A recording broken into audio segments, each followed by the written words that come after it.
Kapolri dampingi Panglima TNI resmikan KRI Alugoro 405 Selasa 6 April 2021. Kapolri Jenderal Polisi Listio Sigit Prabowo dan Panglima TNI Marsikal Hadi Cahyanto menghadiri peresmian KRI Alugoro 405 sebagai kapal perang di Selat Lampa, dermaga TNI Angkatan Laut Natuna. Panglima TNI didampingi Kapolri dan KSAL juga mengukuhkan Komandan KRI Alugoro 405 dan membacakan amanat kepada prajurit TNI. Pengukuhan Komandan KRI Alugoro 405. Siap, dimulai. Lanjutkan. KRI Alugoro 405 menjadi bagian penting yang tidak terpisahkan dalam kemampuan pengendalian laut dan diharapkan akan memiliki nilai strategis di kawasan Natuna. Usai peresmian KRI Alugoro 405, Kapolri dan Panglima TNI Marsikal Hadi Cahyanto juga melakukan peletakan batu pertama dan menandatangani batu prasasti di Mako Guspurla Koarmada 1 dan Posko Keamanan Laut Integrasi. Kegiatan ini menjadi salah satu bentuk sinergitas TNI Polri dalam menjaga keamanan negara. Dalam kunjungan kerja ke Natuna, Kapolri Jenderal Listio Sigit Prabowo dan Panglima TNI Marsikal Hadi Cahyanto juga meninjau pelaksanaan vaksinasi COVID-19 di Hanggar Lanut Raden Sajat untuk personel Polri dan prajurit TNI yang bertugas di wilayah Natuna. Sebanyak 588 personel TNI dan Polri yang terdiri dari 137 personel Polri, 52 prajurit TNI Angkatan Darat, 69 prajurit TNI Angkatan Laut, dan 330 prajurit TNI Angkatan Udara menerima vaksin untuk menuntaskan pandemi COVID-19. Pelaksanaan vaksinasi ini didukung 54 personel tenaga vaksinator.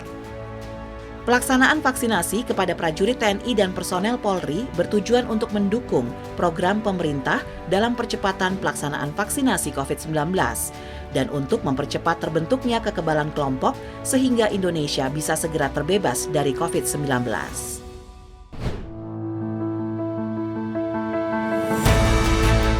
Usai dari Natuna, Kapolri Jenderal Polisi Listio Sigit Prabowo dan Panglima TNI Marsikal Hadi Cahyanto juga langsung bertolak ke Medan, Sumatera Utara untuk membuka latihan integrasi Taruna Reda Nusantara Latsitarda ke-41. Latsitarda Nusantara akan berlangsung mulai 7 April hingga 24 April 2021. Latsitarda Nusantara ke-41 ini memiliki makna yang sangat penting di tengah penanganan pandemi COVID-19 dan pemulihan ekonomi nasional. Para peserta diharapkan benar-benar memanfaatkan kesempatan ini untuk menimba pengalaman dan menjalin kerjasama dengan sebaik-baiknya, serta agar para peserta bisa menjadi generasi berjiwa Bhinneka Tunggal Ika yang bangga akan keanekaragaman serta mampu menjaga persatuan dan kesatuan. Latsitarda Nusantara ke-41 yang diikuti oleh 802 orang ini akan berlangsung di beberapa wilayah di Sumatera Utara, di antaranya Kabupaten Simalungun, Deli Serdang, dan Medan.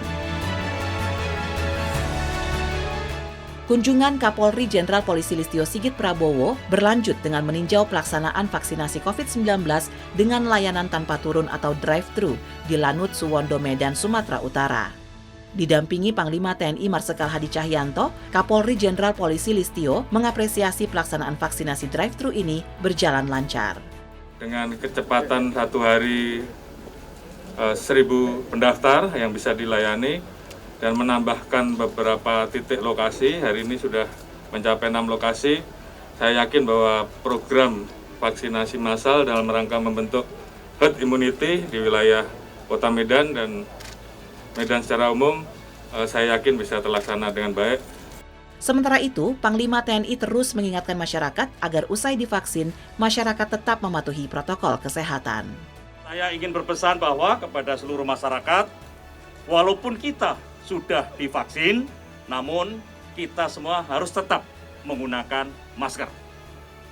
Karena senjata utama untuk menangkal dari terpaparnya COVID-19 adalah kita tetap menggunakan masker walaupun kita sudah divaksin. Metode vaksinasi ini masih sama dengan program vaksinasi pada umumnya yang diawali dengan pendaftaran, screening kesehatan, observasi, hingga proses penyuntikan vaksin.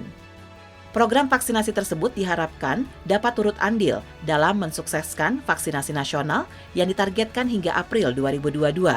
Program vaksinasi ini untuk memutus penyebaran virus COVID-19. Kamis 8 April 2021, Kapolri Jenderal Polisi Listio Sigit Prabowo dan Panglima TNI Marsikal Hadi Cahyanto tiba di Bandara Wuno Pito, Kota Lewoleba, Kabupaten Lembata, Nusa Tenggara Timur. Setibanya di Lembata, Kapolri Jenderal Polisi Listio Sigit Prabowo dan Panglima TNI Marsikal Hadi Cahyanto langsung bertolak ke Desa Amakaka di Kecamatan Ile Ape. Kapolri meninjau rumah-rumah warga yang rusak akibat banjir bandang. Personel gabungan TNI Polri hingga hari ini masih melakukan operasi pencarian korban yang belum ditemukan di desa ini dan berhasil menemukan 6 jenazah. Sementara itu, pada Rabu 7 April 2021, Polri telah mengirim bantuan untuk para korban banjir bandang dan longsor di Nusa Tenggara Timur. Sabtu siang 10 April 2021, Kapolri Jenderal Polisi Listio Sigit Prabowo sambangi Pondok Pesantren Tajul Falah, Sipayung Cipanas, Lebak, Banten.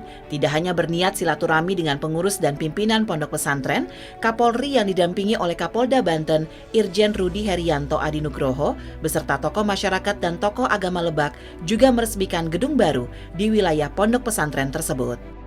Kunjungan tersebut bukanlah yang pertama dilakukan oleh Kapolri. Sebelumnya, ketika masih menjabat sebagai Kapolda Banten, Kapolri Jenderal Polisi Listio Sigit Prabowo juga turut andil dalam pembangunan pondok pesantren.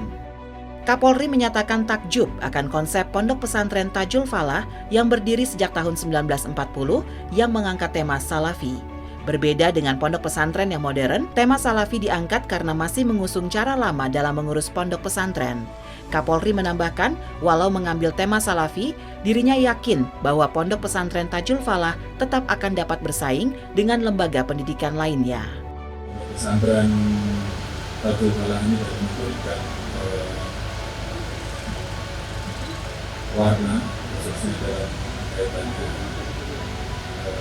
dunia pendidikan yang telah melahirkan tokoh-tokoh yang kemudian bisa tumbuh dan berkembang, tokoh-tokoh yang berangkat dari pondok pesantren kemudian menjadi tokoh-tokoh yang memiliki keterampilan, memiliki kemampuan, tapi juga memiliki akhlak yang mulia, akhlakul karimah, yang kira-kira seperti itu.